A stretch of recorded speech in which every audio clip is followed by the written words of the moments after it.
All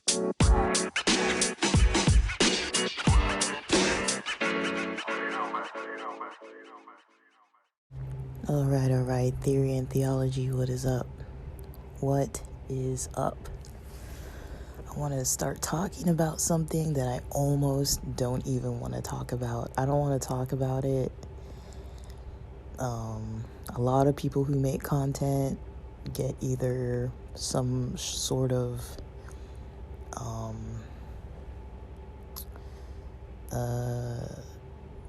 decreased engagement when people start talking about these topics. I don't really know how Spotify for podcasters takes it, but I want to take it from the listenership, because, when I've posted stuff about ancient Egypt, when I've posted stuff about Graham Hancock, and Dolores Cannon and those types of things, you guys like it. I like it. I love talking about that kind of stuff.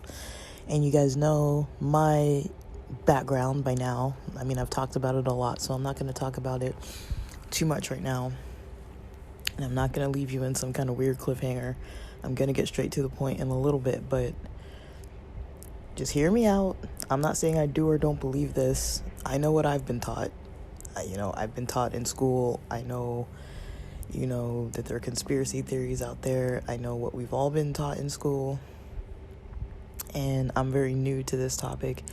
But it's just fascinating to me because, I've never heard anybody come at it from a perspective that actually is able to dissect biblical Hebrew, biblical Greek, and actually talk intelligently and look at some words. And so through this person, I got wind of this website called blueletterbible.org.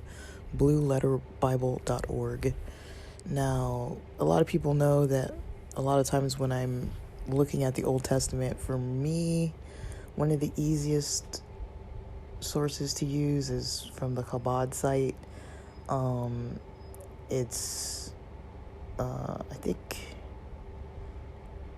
know the one that says for the Onkelos PDF, it's from the Lubavitch Rebbe, and it's from Kehot Publication, and I don't really know the one on the website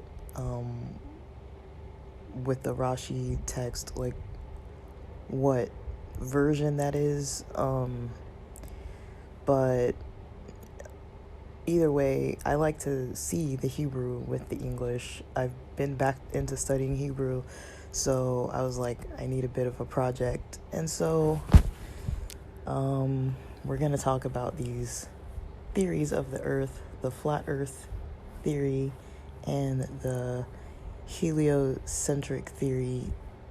A lot of us learned, originally, that the earth is round and like a sphere, like a ball, or not like exactly like a ball, but like not like completely smooth like that, but more like that than flat, right? And I was kind of like, I do remember this little, maybe couple sentences in, probably like a history class way back in the day where they would say things like, people used to think the earth was flat. And I just, like everybody else, I'm like, oh yeah, that's what people used to think. And, just in general, I've been playing with this idea that,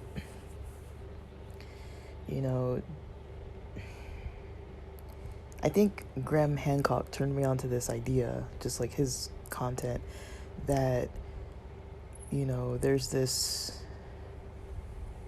Eurocentric view of the world that anything that's an ancient or indigenous type of idea kind of, the more we go linear in time from history closer to 2024, everything that's current in 2024 is expected to be more accurate, more backed by, all kinds of scientific rigor of experiments and things like that. And I kind of get to thinking about it because I'm like, okay, just listening to Graham Hancock in general, and I was kind of talking with a friend about this, and it's not exactly about flat earth or spherical earth or anything like that, but just bear with me for just a couple seconds. We get into talking about this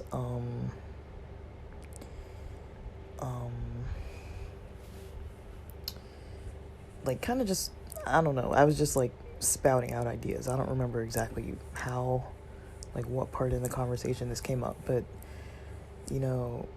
just we were kind of like, oh, we both like Graham Hancock, and then just kind of like how there's these theories that he kind of looks at the field of archaeology. I'm on a complete lack of sleep, guys, so forgive me. I had slept, but not very well. I haven't been sleeping well lately, and had some crazy dreams last night. But anyways, there was this, like, he looks into archaeology, and a lot of times we think about, okay, like, back then, they only had, like, stones and, like, pieces of sticks, and they were like running around without their clothes on and all this kind of stuff. And like we look at that and we're like, how, like, we're taught to think how uncivilized, how primitive, and they didn't think clearly and they didn't know anything. These people were less intelligent than we are because we have computers and all this kind of stuff, and I was kind of thinking about it too. I was like, what if we really developed as humans, past like the ancient people, things like metals, plastics,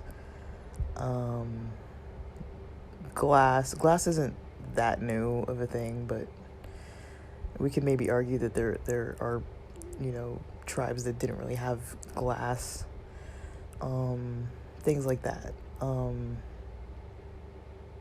and just kind of making different things, and I would say probably the biggest technological advances are things like information sharing, radio, telephone, internet. Now we're into AI, but really, I'm not saying that like I know so much that like that's nothing, because it is something.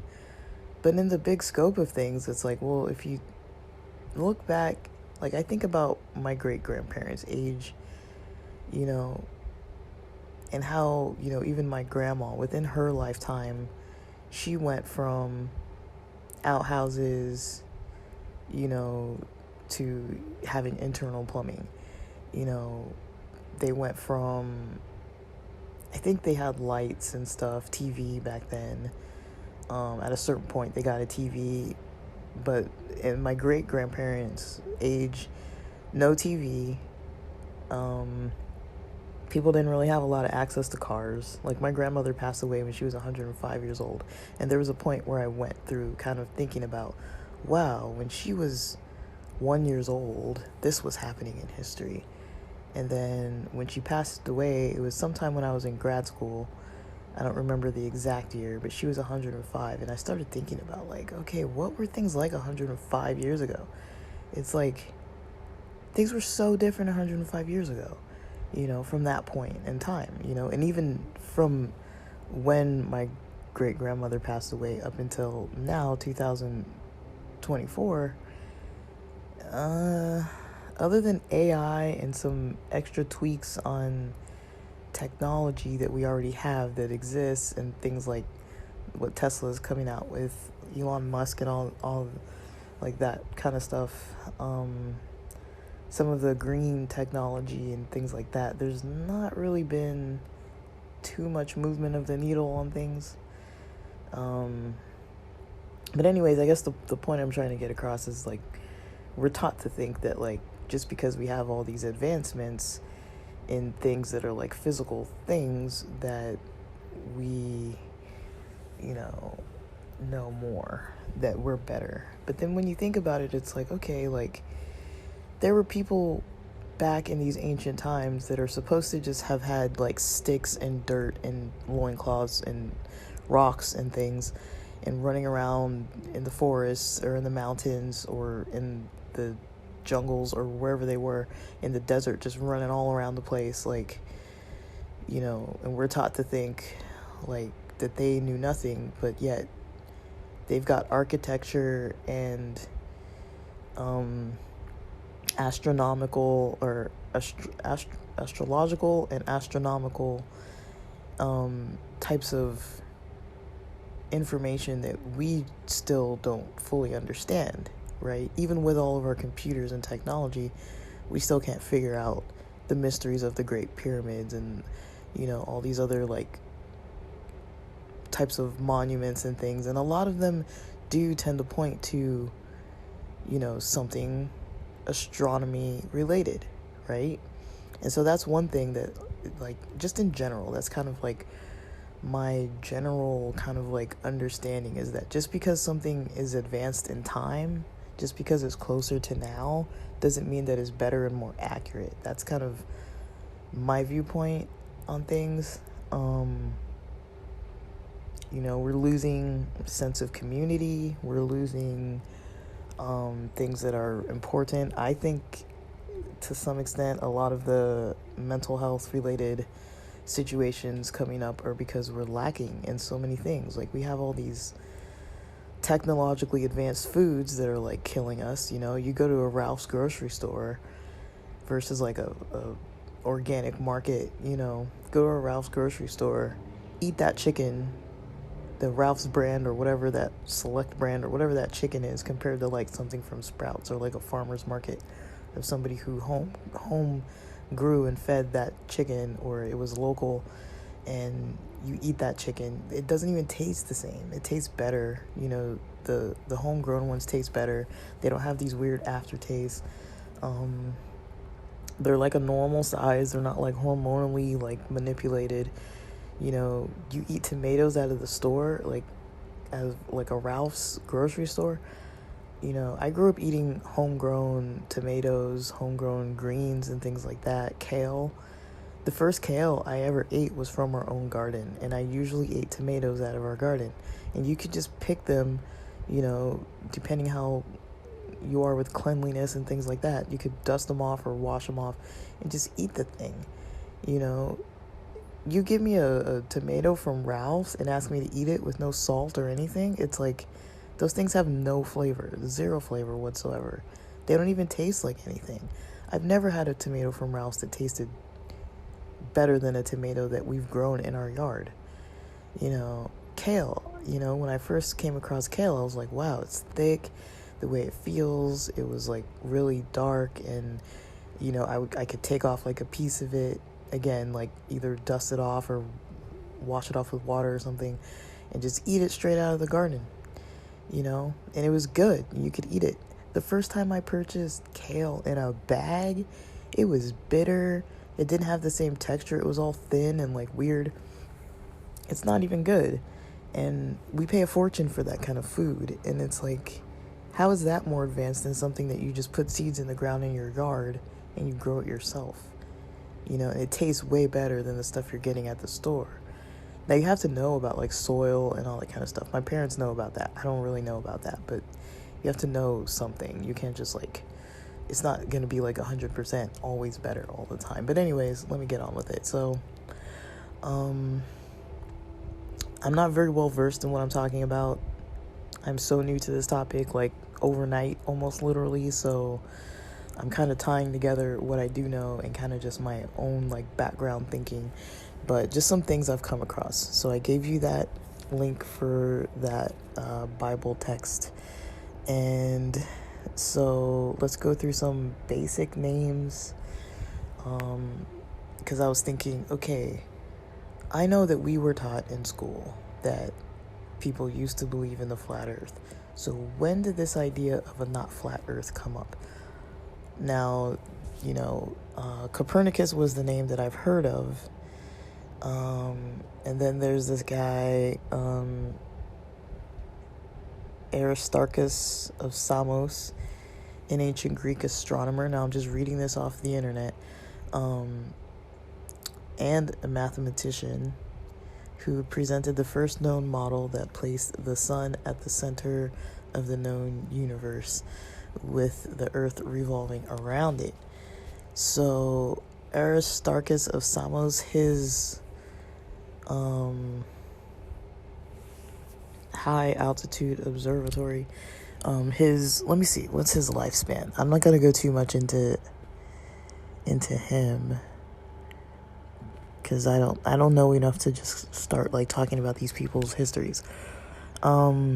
His lifespan was from 310 or circa 310 to circa 230 BC or BCE, before Common Era.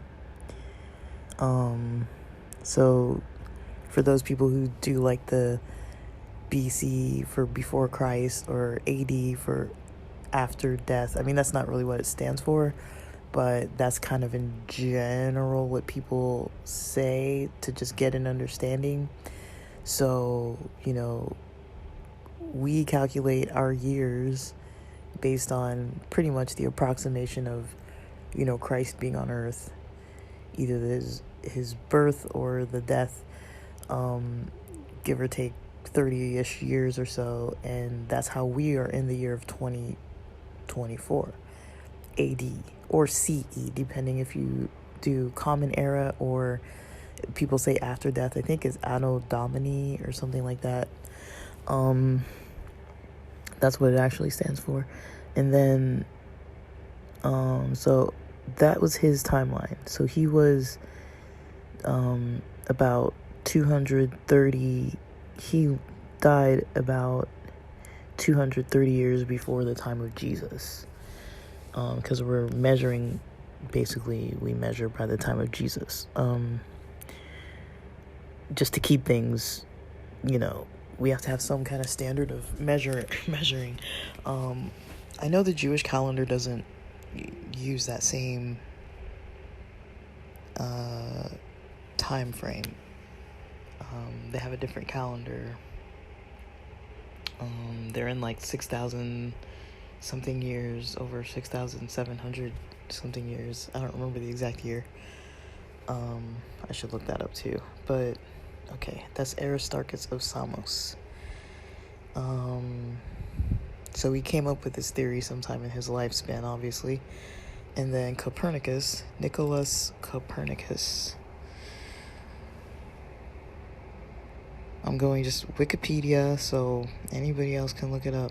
Nicholas Copernicus, February 19th of 1473 to May 24th of 1543. So he's like way after, he's, they say was a Renaissance polymath, active as a mathematician, astronomer, and Catholic canon, who formulated a model of the universe that placed the sun rather than Earth at its center. In all likelihood, Copernicus developed his model independently of Aristarchus of Samos, an ancient Greek astronomer who had formulated such a model some 18 centuries earlier. So they were approximately 18 centuries apart, these two guys. But either way, even if you look at Copernicus versus Aristarchus, these theories are still, in a way, like his theory is kind of new. If you think about, Columbus coming towards North America, we have that date, 1492, right? So 1473 was the birth of Copernicus. So about almost when Copernicus was about 19, was about when Columbus hit North America, right? So that's kind of like a picture of like how long ago this is going on. And so, and the other guy was, before Christ, like some 200, 300 years before Christ, before Jesus. And so that's kind of the general timeline we're working with, right? So,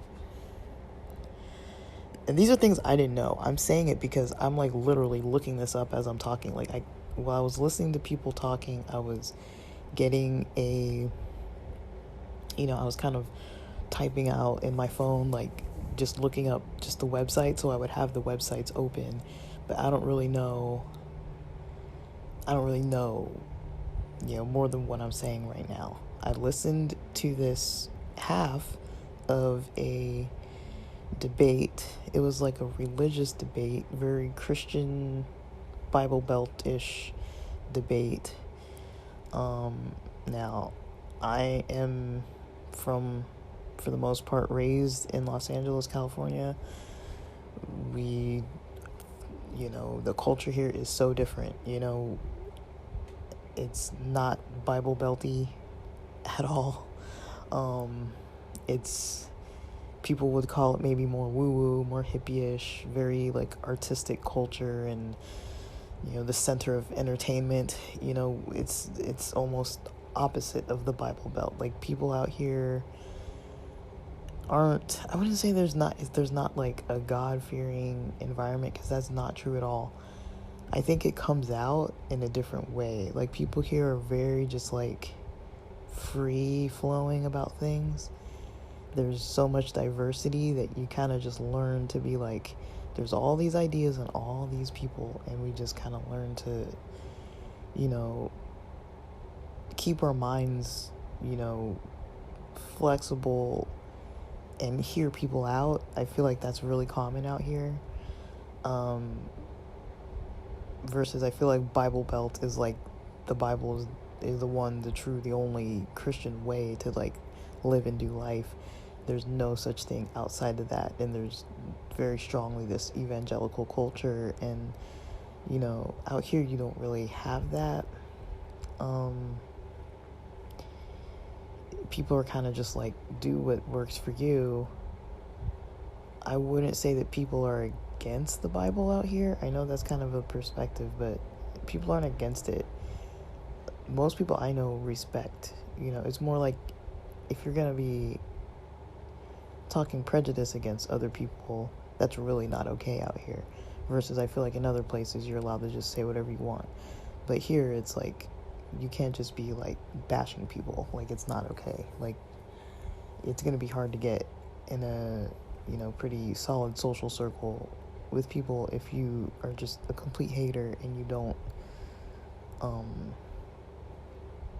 accept other people's cultures. I'm not saying you have to believe everybody's culture, but you kind of have to understand, hey, there's Muslims, hey, there's Jews, hey, there's Hindus, hey, there's Buddhists, hey, there's atheists, and we can all go to lunch together and not fight, on a regular basis.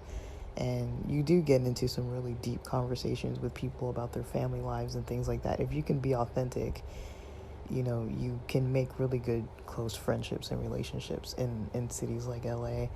But I feel like the people who have trouble with that authenticity, and they're very like, too much in their ego, unable to kind of hear other people's perspectives. I'm not saying you have to believe everything, but just like how people get that anger when they hear something that they don't really understand. That's something that I feel like people kind of actively out this way. A lot of the open-minded thinkers kind of tend to kind of try to steer away from like, let me get angry first. Like, it's more like you try to practice more like, let me just hear it, let me hear you. I know your life and your experience is different than mine, but let me just hear it.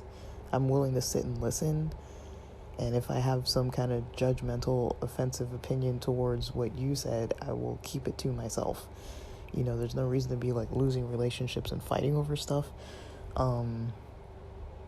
Like, if somebody says something I don't believe, I can just simply say, oh, I kind of see things a little bit differently, but, thanks for sharing, your opinion. I don't need to share my opinion, I'll share them on here, kind of, but I don't need to, like, go into a relationship with people just telling everybody, like, every single thing, that I believe, and just being like, you're wrong. Like, I don't know, everybody thinks that the other person's wrong, so there's no point in, like, losing relationships over it, I'd rather hear what everybody has to say and then make up my own mind internally, and I don't really have to share it with people. But anyways, I know that that's, like, a different style, like, I know, I don't know, it's just for people who don't know the culture out here, there's a big,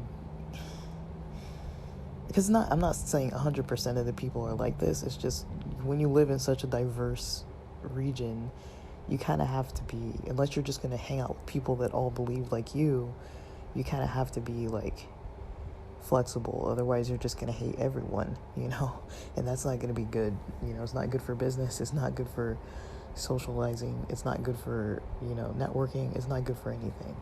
You got to learn to have a good reputation based on not being agreeable, not being like, oh, I accept everything that everybody does, but just being able to hear it. And also at the same time, you don't have to be the loudest person roaring in the room. Like, you can be quiet until somebody asks you what your opinion is,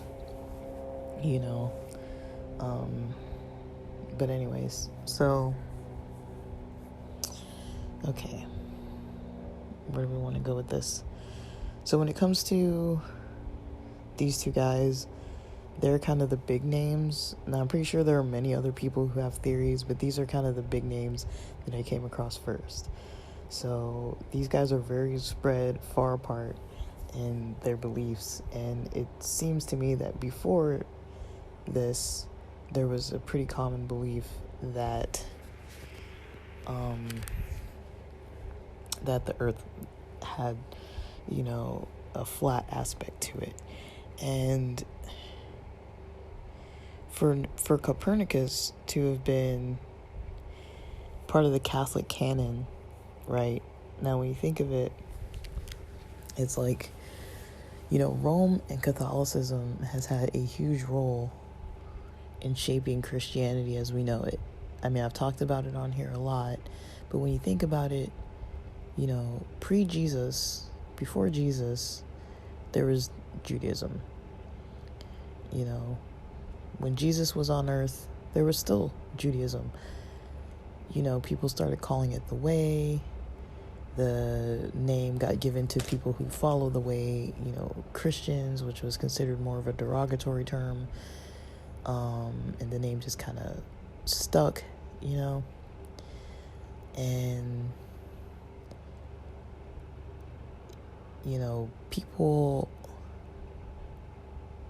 people who are Christians now, most Christians don't follow the Bible the way that Jesus did, or the way that the disciples did, or the way that Paul did. You don't really see anything in the Bible that looks like modern day Christianity. Modern day Christianity was kind of shaped by Rome, by the church, by this infiltration of Roman politics with the Catholic religion, and infiltrating pagan traditions into this new Christian religion. Like, if you look at the Bible, those people were Jewish people who believed that Jesus was the Messiah. There's even some argument before that people weren't really believing that Jesus was the Messiah, or they were still questioning it. There's a lot on, it's just, I'm not even going down that route, but I'm just saying, like, it's interesting that someone who is a mathematician and astronomer, and taking different theories, and then they're also part of the development of the Catholic canon. I mean, the role, I'm not against Catholic people, I'm just saying historically the role of the Catholic Church and the role of Roman politics, really, really deeply shaped how modern Christianity looks. Like when you read the New Testament through a Jewish lens, I'm not Jewish, and so, it's not like it's something easy for me to do, but I do study a lot of, Jewish culture. I have for a very long time, because I was raised around, cultures around beliefs in Jesus, and, it always bothered me that we never talked about Judaism, because it was like, well, Jesus was Jewish, well, why don't we know anything about this religion too much other than the Sabbath part, and other than that, we'd never really talked about it. So, that was just my own kind of personal, I think we all kind of have, weird little hang-ups with stuff, and we're like, well, why do we do this instead of that, or why does my family not go to church, or why are we atheists, or why are we agnostic, or why was I baptized as a child and then never go to church, or we never went to church, or why do we always go to church? I think people kind of look at life and they're like, why, especially in your upbringing, you're like, why was I exposed to things this way or that way, or lack of exposure to certain stuff, kept from certain types of ideas, right? So I mentioned all the Bible Belt stuff to say that, it's not something that is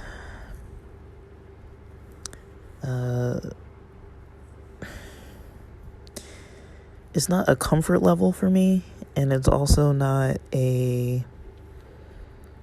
something that I come across a lot. When you go to churches out here on the West Coast, it's very, very different from, if you're in some other place. I went to a church in Georgia that was all black. I had never been to an all black church before in my life. And I was just confused by it, because I was like, oh, there's all black churches. I mean, I understand it. In some certain places, that's probably needed. The Adventist denomination has convocations divided by kind of by ethnicities for the most part, different cultural groups. But I'm not saying it's wrong. I'm just saying, out here you don't really see a lot of stuff like that. We do have a Japanese church out here in LA. There's a lot of Spanish speaking churches. So culturally I get it, but it was just an experience to me that was not something that I'm too familiar with. I was like, this is so different for me. But the sermon / debate, it was basically this guy named Dean Odell and this other guy named, is his name Greg Locke? Let me find his name. I think his name was Greg. Dean Odell. And I've listened to the Dean Odell part so far. And then Greg Locke. So Dean Odell, DeanOdle, and Greg Locke, GregLocke. And I'll post the link. And now, I'm not saying that people need to believe in these guys. I don't know these guys' backgrounds. I heard about them through CJ of the Amish Potato, who had a live video about 18 minutes in, a little after the 18-minute mark. He starts talking about watching this video about the flat earth. And I was like, let me watch it. It's only over 4 hours. It's almost 5 hours long. But I was like, I got interested in the topic, and this guy, the Amish guy, CJ of the Amish Potato, he also kind of, like, I'm not saying I align with these guys' thinkings. I don't really know them. I don't know about their churches. I can't say for sure that I'm just talking about what stuck out to me about their debate.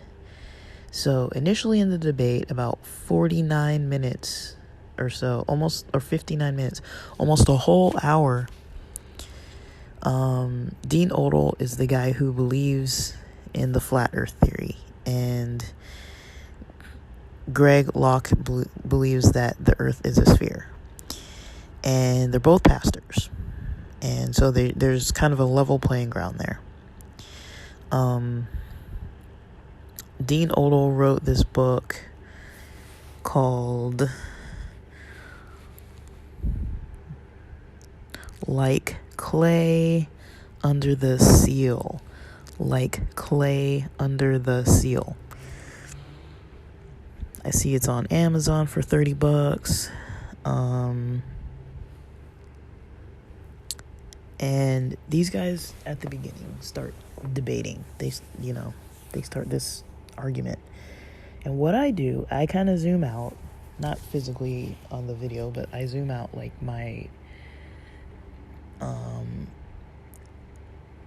like what I'm focusing on, and I start focusing more on their personalities. Now, Dean Odell is more of, he seems, this is my first impression. Again, I don't know these guys. I'm not backing them up. I'm not saying one's more right than the other. I'm just talking about, let's dissect this debate. And, I gave a lot of my background on how I'm becoming interested in this topic, and just kind of my own generalizing about things that are kind of vaguely relevant. So Dean Odell seems more like he wants to teach, he wants to respond to questions, he wants to give answers. When somebody asks him a question, he tries to provide an answer either from the perspective of something from NASA, or something from some type of a scientific article, or something biblical. And when he's talking biblical, he dives into the Hebrew and the Greek of the Bible, and explains things. And he goes into like terminology and explains like origins of words and things. The other guy, Greg Locke, seems to be more ego-based, more based on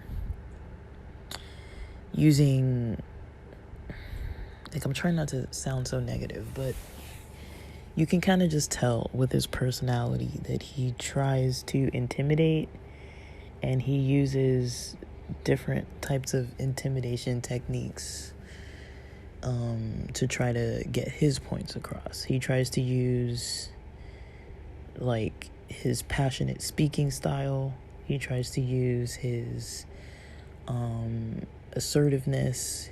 He tries to use things that aren't necessarily literature, and things that you can look at where you can go and look it up for yourself, just in general. He kind of maybe talks about a couple general biblical theories and is like, this is why the earth is a sphere. And then he asks Dean Odell a bunch of questions. So I'm not going to get into all the details of that whole first hour, right? First 59 minutes. But they start going back and forth and back and forth and back and forth.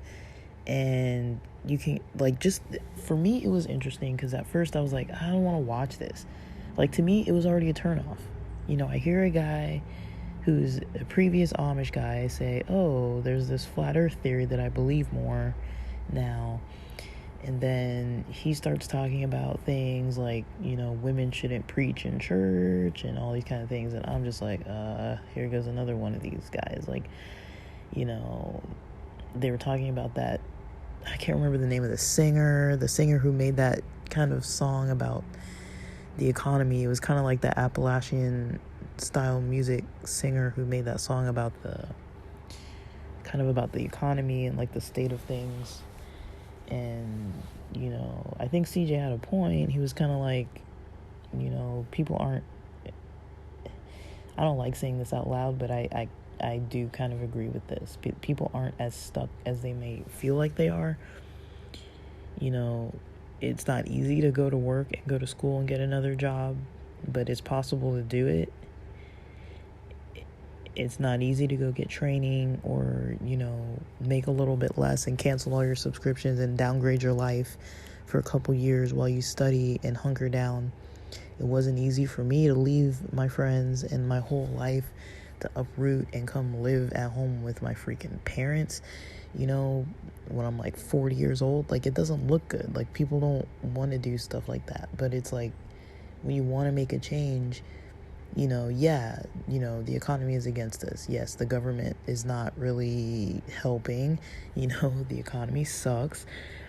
There are people that are starving more than ever, homeless more than ever. I'm not saying that's not serious, but, what I am saying is that, most people who don't have, like, a disability that prevents them from working to support themselves, they're stuck because they don't make the movements. They don't make those extra sacrifices, that have to be made to get to the next phase.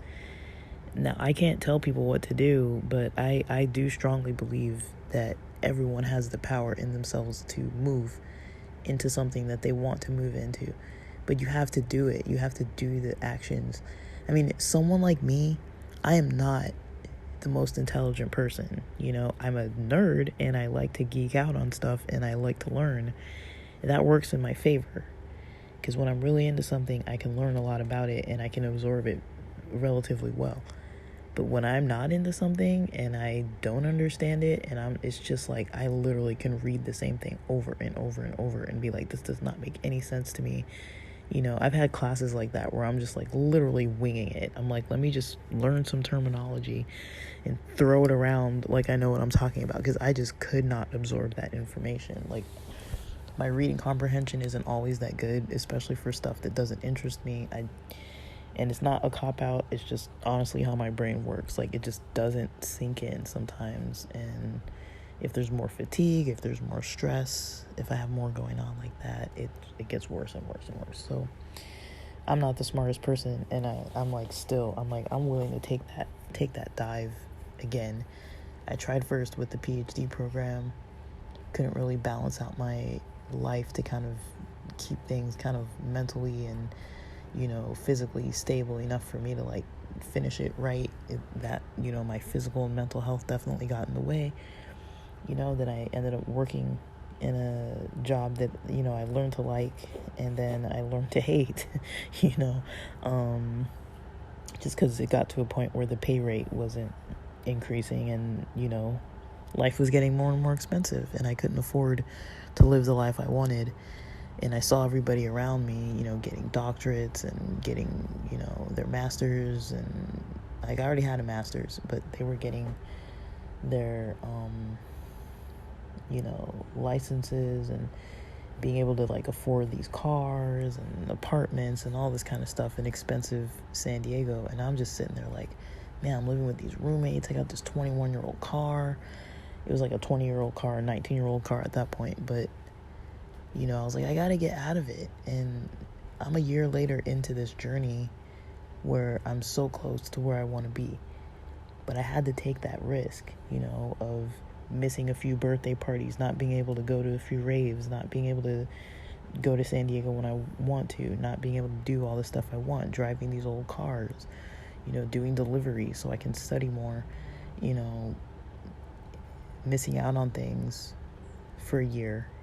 It might become a year and a half, but it's a sacrifice. But I'm pretty sure I'm gonna end up in a much better position than I would have if I would have stayed in the house with those wild people and just stuck there, and saying how hard it is. And it's hard. Yeah, it's hard, but it's gonna be hard either way. It's gonna be hard to stay in a crap situation, and it's going to be hard to make moves to get out of it. Either way, it's going to be hard, you know. And my situation is different. Other people's situations are different. It's scary. It's not easy. I can't talk for everyone. I don't have kids. I'm not taking care of like elderly people.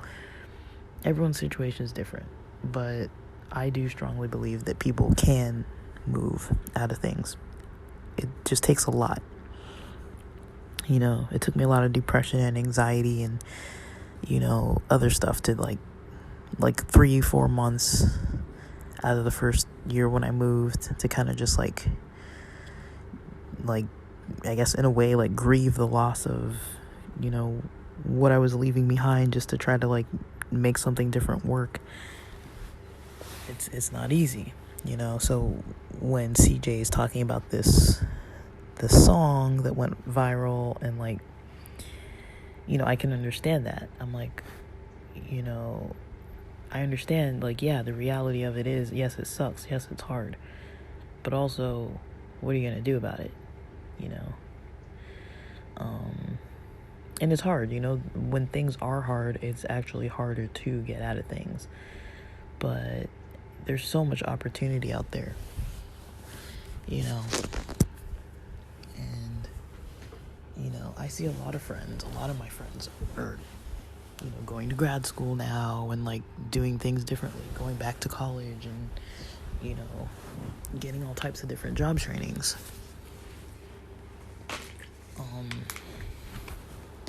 So it's definitely possible.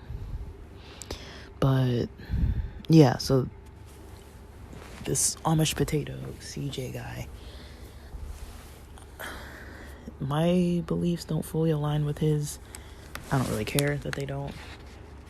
I still like his content. But you know, we can be different people. We can be different people. We don't all have to believe the same thing, right? But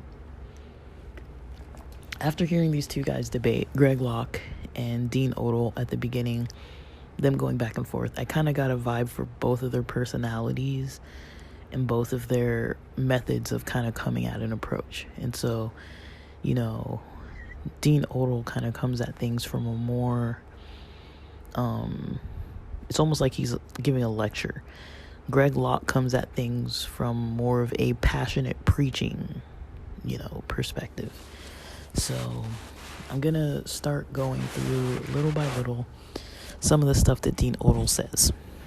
And, you know, about 59 minutes in, they kind of break a little bit. I don't think they cut the cameras. They break a little bit. He has some testimonials. Once he starts, you know, they get him set up on the computer and stuff. So Dean Odell, the flat earth believer guy, he uses a lot of PowerPoint slides, a lot of visuals, a lot of, you know, like it's almost like he's a special presenter at a university giving a talk based on a literature review, an extensive literature review from not only religious people but also from non-religious NASA scientists, physicians, astronomers, just, you know, pulling stuff from just kind of naturally how we view things, photographs, video footage, other things like that. Greg Locke, he has the Bible alone and his preaching style. Now, the whole time, I think almost like an hour in, after like that 59-minute point, the flat earth guy gave so many examples in that 59 minutes once he kind of was able to get Greg Locke to stop kind of interrupting him. Dean Odell gave a lot of examples, you know, and I was kind of like, that's what I wanted to hear, because usually when you hear people talking about these theories, you know, it's usually like, these people who believe in the flat earth, like, they're dumb, you know, like, that's some outdated thing, like, why are they believing in this? We've moved on, like, you know, That's usually how we approach it, and then we're just like, I'm not even going to listen to what these guys have to say because they're cuckoo. So, Dean Odell gives a lot of good examples, and then he goes into those examples in detail in his speech. So I want to talk about some of those examples that come up after he gives the introduction of these video testimonies of people who studied the flat earth. I think some of them read his book. I think they were all atheists. I believe they were all atheists and came to believe in the flat earth theory, and that led them also to believe in the Bible and Christianity through that theory. I don't remember if they all read his book or just some of them did, but after that point, Dean Odell starts going into some details. So I want to start talking about some of those details, and here's about to be the first one. All right, so I'm going to get more into this, but these are just the first things that kind of pop out. I went ahead and wrote down some of the timestamps, approximation of the timestamps. So at about 1 hour and 15 minutes, Dean Odell talks about Michio Kaku and Neil deGrasse Tyson. And Michio Kaku talks about the exponential amount of errors with Big Bang cosmology between theory and experiments that they've done. And Neil deGrasse Tyson talks about what was once called missing mass is now called dark matter, and that even when they take everything that they know and try to account for it, there's too much gravity that goes unaccounted for. And then the video goes on to about 1 hour, at the timestamp about 1 hour, 39 minutes, 15 seconds. They talk about the reasons that people believe the earth is spinning as a sphere. And it's all the theories or all the reasons, for the most part, that I think most of us have heard. So I'm going to go through those. And I'm going by Dean Odell's explanation. Or some of them I don't really know, but he puts 9 of them. I took a screenshot of it, and he says, boats disappearing from the bottom up. So he basically goes through all of these 9 points and kind of shows other alternative proof against it, either some kind of conspiracy method that was promoted by NASA or astronauts or other people, or some other kind of proof that's, for the flat earth alternative aspect to what one of these 9 topics are. So this is how people believe and are taught about the earth being a sphere. A sphere that is spinning, orbiting the sun over an ever-expanding universe. That's the picture that we usually see. This round ball, and, the picture of the sun and the earth spinning as the sun stands still, and the moon, also orbiting the earth as the earth spins and simultaneously orbits the sun. That's a common picture.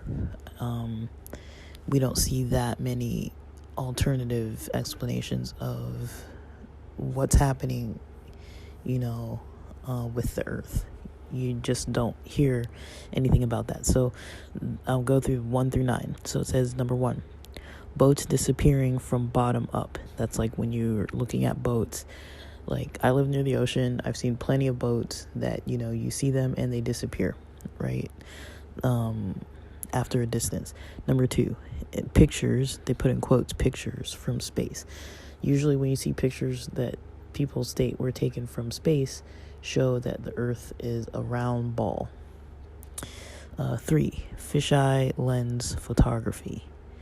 So, people using fisheye lens photography to show that there's curvature of Earth, or when people have been, or something has been like out in space using a fish lens that makes it look like things are more rounded, right?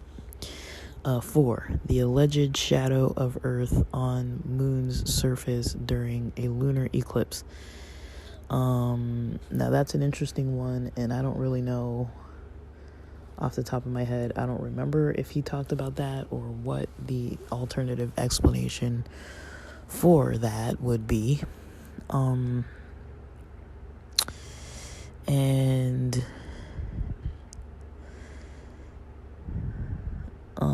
number 5, Foucault's pendulum. I don't know if I'm saying that right, but Foucault,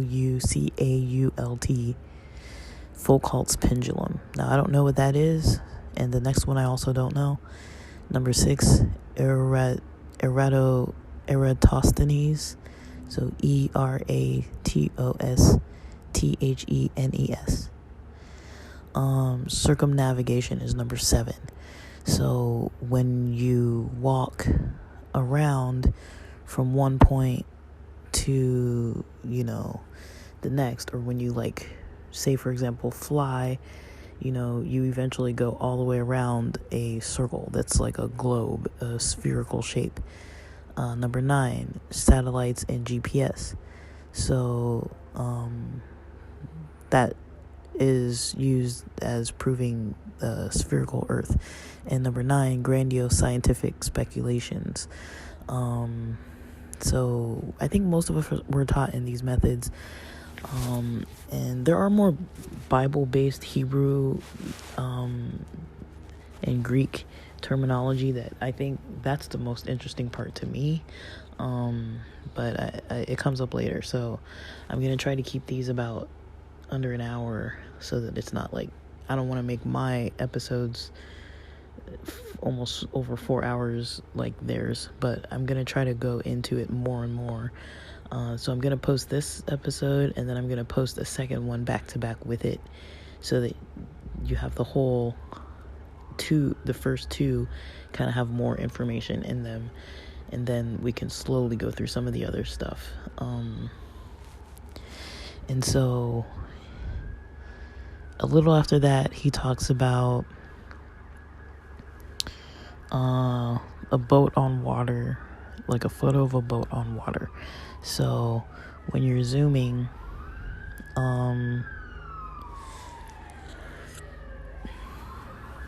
sorry, sirens.